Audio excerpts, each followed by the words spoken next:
आज महाराष्ट्र सरकारच्या वतीने आमच्या महायुती शासनाच्या वतीने संपूर्ण महाराष्ट्रामध्ये जवळपास 5,000 नवीन बसेसचा संकल्प सोडला होता। या 5,000 पैकी 350 की 400 बसेस आता प्राप्त झालेल्या आहेत आणि त्या 350-400 पैकी 8 नवीन गाड्या ह्या दापोली आगारामध्ये आज त्यांचं आगमन झालंय। एकंदरीत महाराष्ट्राची लाल परीची गरज पाहता विशेषतः आमच्या कोकणामध्ये डोंगराळ भाग असल्यामुळे पावसाळी दिवस जास्त असल्यामुळे पाऊस हा मोठ्या प्रमाणात पडतो आणि रस्ते हे लवकर नादुरुस्त होतात, परिणामी गाड्या लवकर नादुरुस्त होतात आणि नवीन गाड्यांची मागणी गेल्या अनेक दिवसांपासूनची होती ती आज जवळपास पूर्ण होताना दिसते। आज 8 गाड्या ह्या नवीन गाड्या दापोली आगाराकरता प्राप्त झालेल्या आहेत। पुढच्या काही दिवसांमध्ये इलेक्ट्रिक बसेस देखील येणार आहेत। दापोली आगारामध्ये जवळपास 80 गाड्यांचा वापर होतो। या 80 गाड्यांपैकी जवळपास 40 ते 45 नवीन गाड्या पुढच्या काही महिन्यामध्येच आपल्या इथे भरती झालेल्या दिसतील।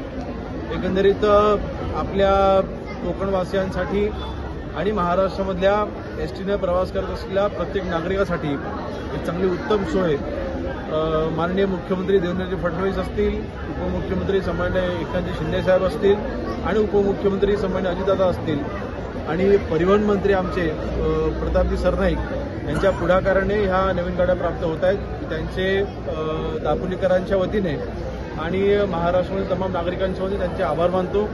आता ह्या 5,000 बसेस टप्प्याटप्प्याने येणार आहेतच, परंतु त्यापुढे देखील मला वाटतं कालच परिवहन मंत्र्यांनी एक निर्णय घेतला आहे की नवीन गाड्या दरवर्षी महाराष्ट्रामध्ये एसटी महामंडळाला प्राप्त होणार आहेत, जी अत्यंत गरज होती।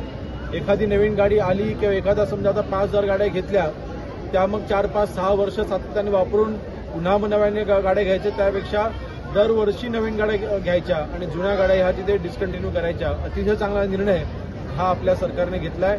मला कल्पना आहे की एसटीमध्ये प्रवासाच्या या म्हणजे भाड्यामध्ये दरवाढ देखील झालेली आहे, परंतु मला वाटतं नागरिकांची एक भूमिका सातत्याने राहिलेली आहे की 2-3 रुपये आम्ही जादाशी देऊ, परंतु आम्हाला प्रवास हा सुखकर झाला पाहिजे, तो चांगला झाला पाहिजे, तो व्यवस्थित झाला पाहिजे, चांगल्या सुविधा मिळायला पाहिजे। नाहीतर तिकीट देऊन देखील तो दर किंवा पैसे देऊन देखील जर का प्रवास हा व्यवस्थित होत नसेल तर त्या बसेसना किंवा त्या सेवेला काही अर्थ राहत नाही आणि म्हणून मला कल्पना आहे की दरवाढ जरी झालेली असली तर सुद्धा नागरिक या दरवाढीचा च्या निमित्ताने ज्या नवीन गाड्या प्राप्त होत आहेत आणि म्हणून त्याचं स्वागतच आपले महाराष्ट्रातील जनता करेल हा आमचा विश्वास आहे।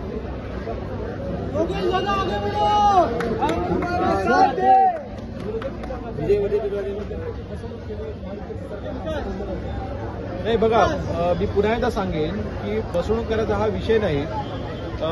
एकंदरीत दरवाढ बघा, आज एसटी महामंडळ हे पूर्णपणे डबघाईमध्ये गेलेलं आहे, पूर्णपणे तोट्यामध्ये आहे आणि मला कल्पना आहे की ना नफा ना तोटा ह्या आधारावरती कुठल्याही संस्था, शासकीय संस्था, सरकारी संस्था या चालत असतात, महामंडळ चालत असतात, परंतु दरवाढ केली नसती तर आज ह्या 5,000 बसेस घेणं किंवा आता जे आपले एसटी स्टँड आहेत त्यांची दुरवस्था आहे, कर्मचाऱ्यांसाठी ज्या वसाहती आहेत त्यांची दुरवस्था आहे, या सगळ्या सुविधा जर का पुरवायच्या असतील तर मला वाटतं दरवाढीशिवाय पर्याय नव्हता आणि शेवटचा पर्याय म्हणून तिथे आपण ही दरवाढ आपण केलेली आहे आणि म्हणून मला वाटतं जनतेची एक भूमिका ही स्पष्ट राहील की दरवाढ केल्याच्या नंतर चांगल्या सुविधा मिळाव्यात ही जनतेची अपेक्षा असेल, ज्या अपेक्षा आम्ही पूर्ण करू। ओके, धन्यवाद।